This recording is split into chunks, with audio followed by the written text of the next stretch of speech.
नमस्कार। बाबा विश्वनाथ की नगरी काशी के गंगा के इस तट से स्वागत है सभी दर्शकों का हमारे कार्यक्रम तेजस्विनी में। और ये तेजस्विनी का बेहद विशेष अंक है क्योंकि ये आप तक सीधे पहुंच रहा है काशी से। जी हाँ, काशी, जहाँ पर हम इस वक्त खड़े हैं दशाश्वमेध घाट पर, जहाँ गंगा आरती चल रही है। और हमारा तेजस्विनी की टीम का काशी में घाट पर पहुंचने का भी एक खास कारण है क्योंकि काशी में शुरू हो चुका है काशी तमिल संगमम। और ये संगमम एक ऐसी बड़ी पहल है जो देश में पहली बार की गई है, यानी सदियों पुराने संगमम की प्रथा, इसको दोबारा से रिवाइव किया जा रहा है, पुनर्जीवित किया जा रहा है। और उसके तहत सबसे पहले तमिल संस्कृति और काशी के समागम का एक प्रयास इस संगमम के रूप में शुरू हो चुका है। तो आज की ये तेजस्विनी समर्पित है इसी संगमम को। और हमारे साथ हैं आज बेहद खास मेहमान। ये कह सकते हैं आप तमिल संस्कृति का एक युवा चेहरा है, पीएचडी के स्टूडेंट हैं आप, और आप ना केवल बायोटेक्नोलॉजी में मास्टर्स कर चुकी हैं बल्कि आप संस्कृत में भी मास्टर्स कर चुकी हैं। इसके साथ साथ तमिल संस्कृति के अलग अलग आयाम से तो आप रूबरू हैं ही, साथ ही काशी को भी आप बहुत गहराई से समझती हैं। तो यानी तमिल काशी संगमम का एक चेहरा कह सकते हैं आप, क्योंकि इसके पहले जो ग्रुप जो तमिलनाडु से आया है उसमें जो युवा प्रतिनिधि हैं उन्हीं का प्रतिनिधित्व करते हुए आज हमारे साथ हैं गायत्री श्रीधरन। तो ये करते हैं मुलाकात गायत्री श्रीधरन से। गायत्री, बहुत बहुत स्वागत तेजस्विनी कार्यक्रम में और काशी में दशाश्वमेध घाट पे। नमस्ते नमस्ते। बहुत खुश है मेरे लिए क्योंकि पहले ही बोल देती हूँ, मैं हिंदी में बात करने की कोशिश करती हूँ क्योंकि आदत नहीं होती है, इसलिए व्याकरण दोष हो सकता है। मुझे बहुत अच्छी लगती है इस वातावरण। देखिए, गंगा माता का दर्शन हो रही है, दशाश्वमेध घाट पे गंगा आरती हो रही है और भगवान विश्वनाथ जी की काशी में है हम। संस्कृत में हम बोलते हैं अयोध्या मथुरा माया काशी कांची अवंतिका पुरी द्वारावती चैव सप्तैते मोक्षदायिकाः।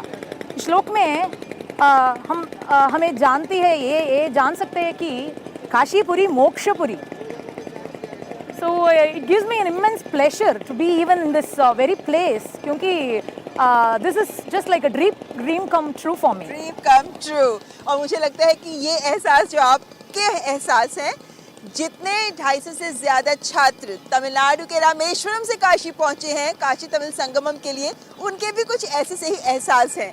आप ये बताइए मुझे, क्योंकि आप एक युवा चेहरा हैं तमिल संस्कृति का, बायोटेक्नोलॉजी के स्टूडेंट हैं आप, संस्कृत में मास्टर्स की है आपने, और कैसे ऐसा कि ये बायोकेमिस्ट्री साइंस और लैंग्वेज संस्कृत जैसी ट्रेडिशनल लैंग्वेज दोनों को आप कपल कर पाए? बायोटेक्नोलॉजी मेरी प्रोफेशन है, संस्कृत मेरी पैशन है। ये I can just tell about this even. ये हम देखेंगे तो भाषा अलग हो, तरीका अलग हो, लेकिन संस्कृति तो एक ही है। Similarly, be it biotechnology and Sanskrit may be two different realms. लेकिन I just have the same passion in both, and I'm happy that I'm able to bridge the differences in both the streams and think about the similarities. हाँ, लेकिन संस्कृत को लेकर ये बात भी दीगर है कि दक्षिण भारत के परिवारों में संस्कृत एक परंपरा है कि संस्कृत सीखी ही जाती है ना? जरूर। आपके परिवार में भी ये परंपरा रही? जरूर है। I was able to learn Sanskrit because there has been a tradition, as you say, एक परंपरा थी हमारी परिवार में। It was like just a new tradition to learn Sanskrit. We never had someone who would not have an exposure to Sanskrit. तो संस्कृत सीखना तो आदत जैसी होती है, परंपरा जैसी होती है, वो जो एक अलग चीज नहीं है हमारे लिए। तो इस संगमम में ये जो सोच है संगमम की, एक भारत श्रेष्ठ भारत की सोच, पहले होते थे संगमम, है ना? लेकिन अब इस संगमम का आयोजन, आप युवाओं को इसको लेकर क्या विचार हैं? देखिए, मैं ये बात बता देती हूँ कि तमिलनाडु पे कई लोगों के लिए एक विचार होती है कि क्या संबंध है काशी और ये तमिल के बीच में। लेकिन मैं बोलती हूँ कि प्राचीन काल से ही ये हो रहा है, ये संबंध हो रहा है, आजकल नहीं हो रहा है ये संबंध। कि हम देखेंगे कि there have been so many Tamil poets who have come here, stayed in Kashi, and they have tried to develop the language of Tamil. तो आप बोलिए क्या संबंध है तमिल और काशी के बीच में? और वी हैव अ वेरी मशहूर राजा थे तमिलनाडु पे, राजेंद्र सोलन. उसने यहाँ आकर भगवान विश्वनाथ के दर्शन करके फिर काशी क्षेत्र की महत्व समझा के या इधर से गंगा जल लेके तमिलनाडु पे गंगईकोंडा चोलापुरम नाम के एक शिवालय निर्मित किया है. तो हम प्राचीन काल से कह सकते हैं कि सारी संबंध हो रही है कि काशी और तमिल के बीच में. हम भी बोलते हैं एक ग्रंथ है तमिल में तिरुविसैपा हम कहते हैं. वो तिरुविसैपा में बोल चुकी है कि वेल्लंदाई विरिसड़ाई विड़याई विण्णोर. इसमें गंगा माता की कीर्तन करते हैं तमिल कवि लोग करते हैं. तो इसलिए हम बोल सकते हैं कि प्राचीन काल से ही ये है ये संबंध. लेकिन दुखी की बात ये है कि तमिलनाडु में जो है उनको ही नहीं पता है कि ऐसी संबंध हो रही है. तमिलनाडु में जब आप बड़ी हो रही थी तो क्या बचपन से कभी आपको भी ये सुनने को मिली कहानियाँ, या ये जैसे मंदिरों में हमने सुना है कि तमिलनाडु के बड़े बड़े शिव मंदिरों में काशी विश्वनाथ भी विद्यमान हैं, तो कभी बचपन में आप लोगों को एक क्यूरियोसिटी हुई कि ऐसा भी होता है? हमारी क्यूरियोसिटी को एक एंगल में चैनलाइज करने के लिए हमारी पेरेंट्स बहुत काम किए हैं. तो I am so glad that our intentions and our curiosities were not deviated in the wrong dimension. So it was very good that we grew up with a healthy mindset towards the cultural differences. So we always grew up with the thought a unity in diversity ka. So there were no differences but only diversity. So I would be very happy that as I grew up in Tamil Nadu amidst the very rich heritage and culture, I was able to survive with a very healthy attitude. Thanks to my parents and thanks to the holistic education I got.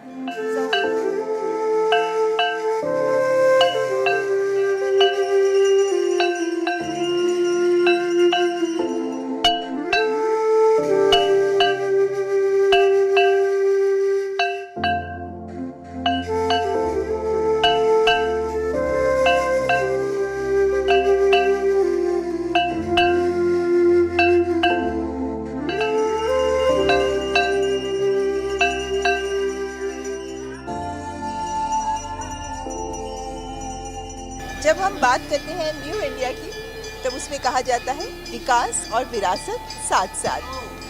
आप इस बात का एक उदाहरण है गायत्री कि विकास की बात भी आप करते हैं, बायोटेक्नोलॉजी, साइंस, लेकिन आपने उसका आयुर्वेद भी आप अध्ययन कर रही हैं ना. मल्टी डिसिप्लिनरी अप्रोच के साथ आप PhD कर रही हैं.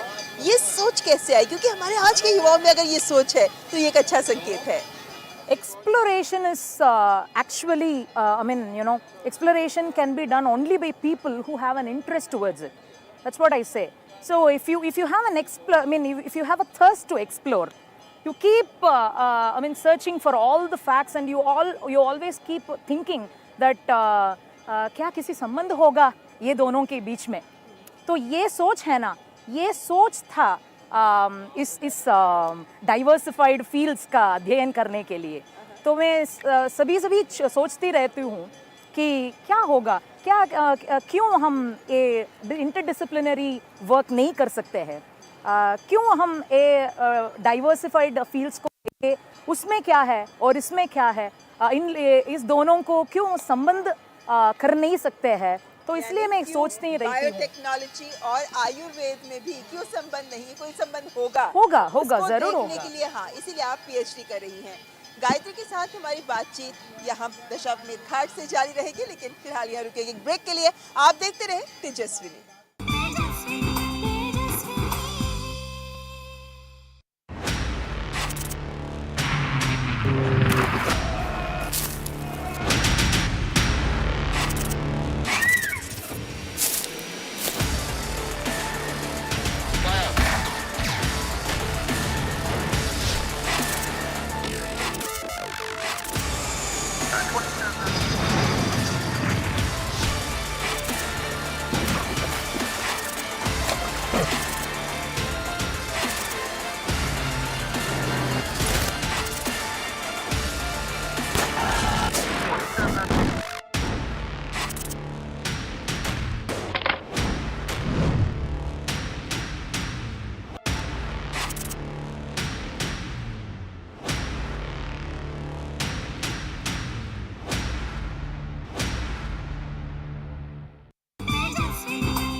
ब्रेक के बाद आपका स्वागत। आप देख रहे हैं तेजस्विनी का ये विशेष अंक जो है तमिल काशी संगमम विशेष, जिसमें आज हमारे साथ है तमिल संस्कृति का एक युवा चेहरा, a youth delegate Gayatri Sreedharan.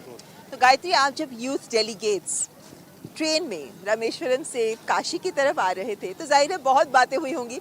हमने कई स्टोरीज डीडी न्यूज़ पर भी देखी हैं जिसमें क्विज हो रही है किसको कितना पता है उत्तर भारत या काशी के बारे में। तो क्या युवाओं में इसको लेकर जिज्ञासा थी? क्या सोचते इस तमिल संगमम को लेकर, काशी तमिल संगमम को लेकर कि कितनी महत्वपूर्ण पहल है? ये पहली बार हो रहा है। हाँ, पहली बार हो रहे हैं कि ये चीज़ मुझे समझ में आती थी कि उन लोगों में, जैसे आप बोलते थे, वो जिज्ञासा है, क्योंकि उन लोगों में वो जो अवेयरनेस होना चाहिए ना, वो नहीं था, क्योंकि they were not told, so they were totally unaware of the cultural bridging opportunities.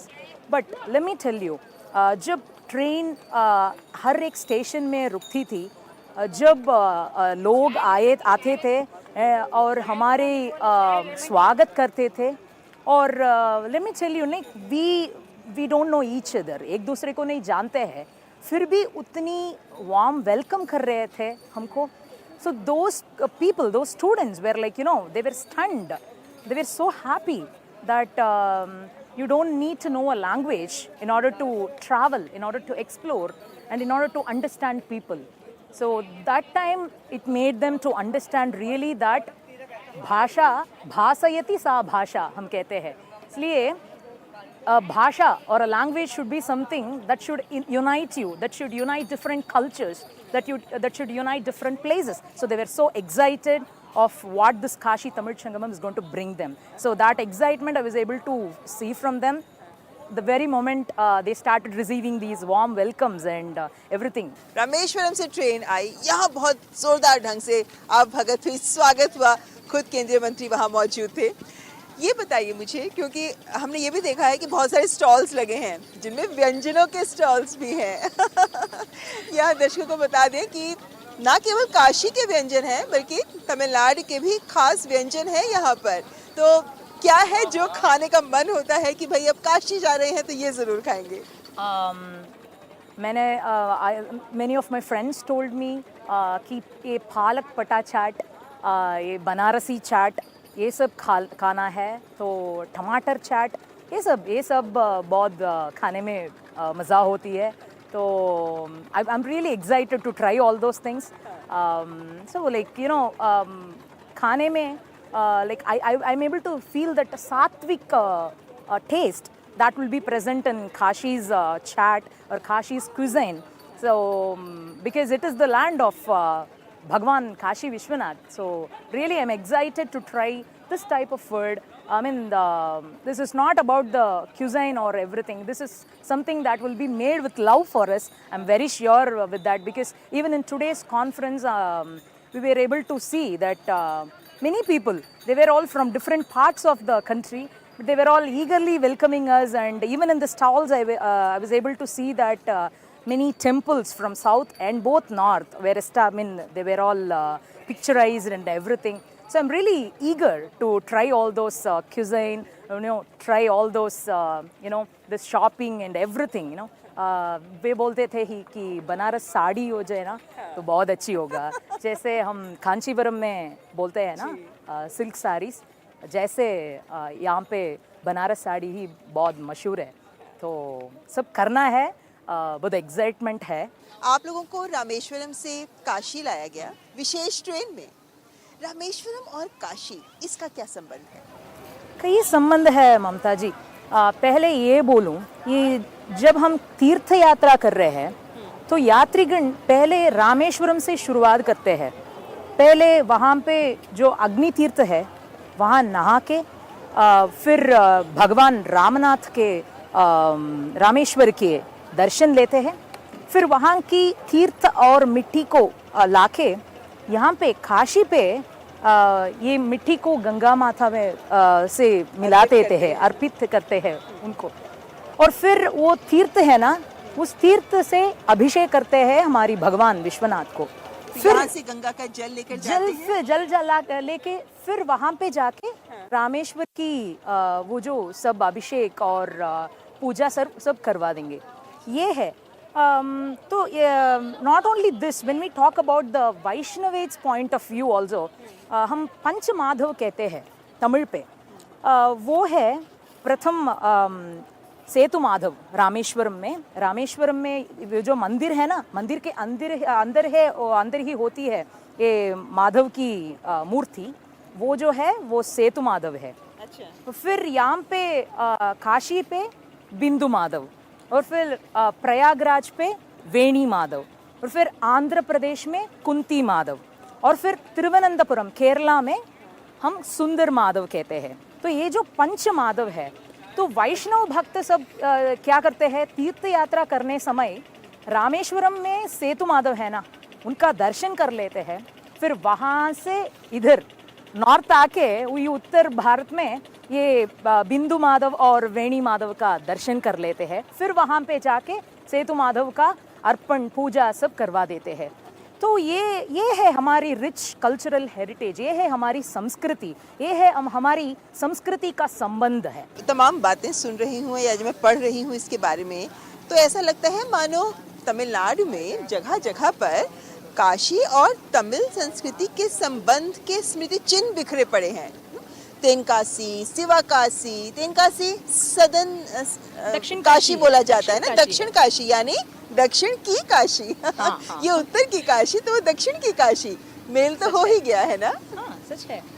तो कौन कौन से ऐसे अलग आयाम है इस मेल के, संबंध के द्वारा बात करूं कि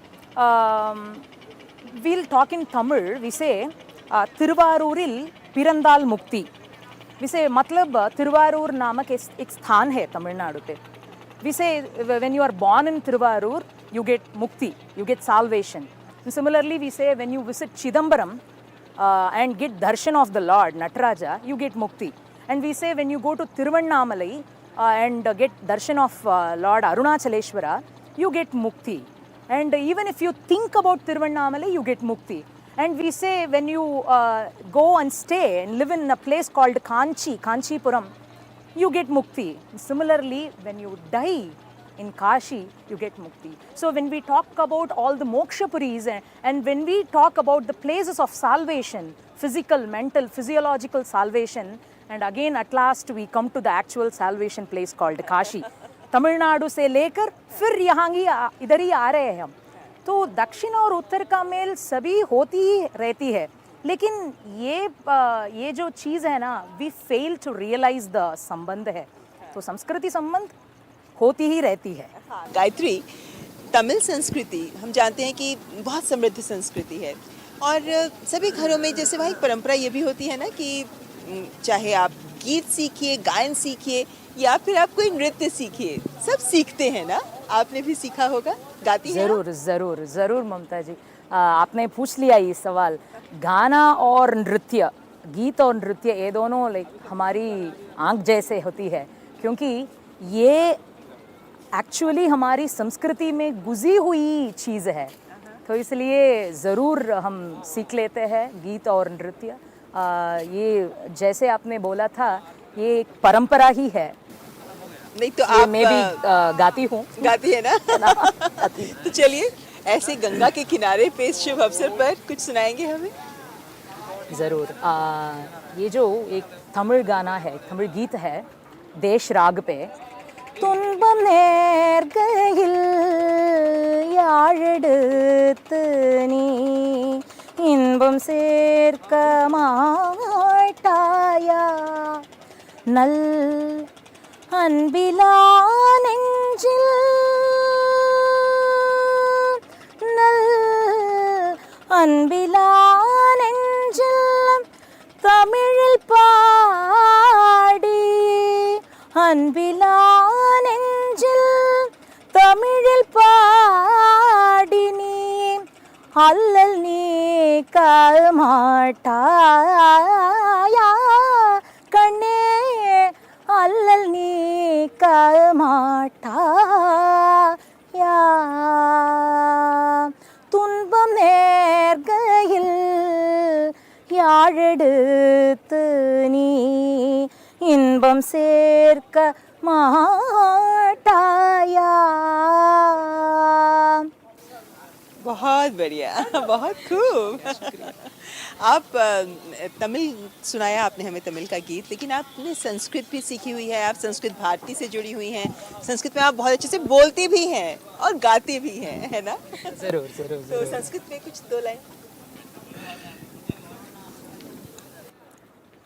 मैत्रीं भजत किल हृजत्री आत्मवदेव परानपि पश्यथ आत्मवदेव परानपि पश्यथ युद्धं त्यजता स्पर्धां त्यजता युद्धं त्यजता स्पर्धां त्यजता त्यजत परेशाक्रममाक्रमणं मैत्रीं भजत किल हृजत्री मैत्रीं भजत किल हृजत्री। क्या बात, आपने तो तमिल संस्कृति के सुरों से सजा दी हमारी तेजस्विनी। उम्मीद करते हैं कि ये जो काशी तमिल संगमम महीना जो चल रहा है, इसमें जो जो रंग हम चाहते हैं आप सबको कि आप लोग उसे आत्मसात करें काशी की, वो ज़रूर संभव हो, और काशी के साथ साथ तमिल संस्कृति को भी हम सब काशीवासी भी समझ सके, देख सके और रूबरू हो सके। बहुत बहुत शुक्रिया गायत्री, हमारे साथ बात करने के लिए। बहुत शुक्रिया ममता जी, बहुत धन्यवाद, बहुत धन्यवाद। तो ये थी काशी के घाट से आज की विशेष तेजस्विनी। कैसा लगा आपको ये अंक? हमें लिख भेजिए। हमारा ईमेल आईडी tejaswini.ddnews@gmail.com। अगले हफ्ते फिर हाजिर होंगे एक और तेजस्विनी के साथ। फिलहाल हमारी पूरी टीम को दीजिए इजाजत। नमस्कार। खामोशियों की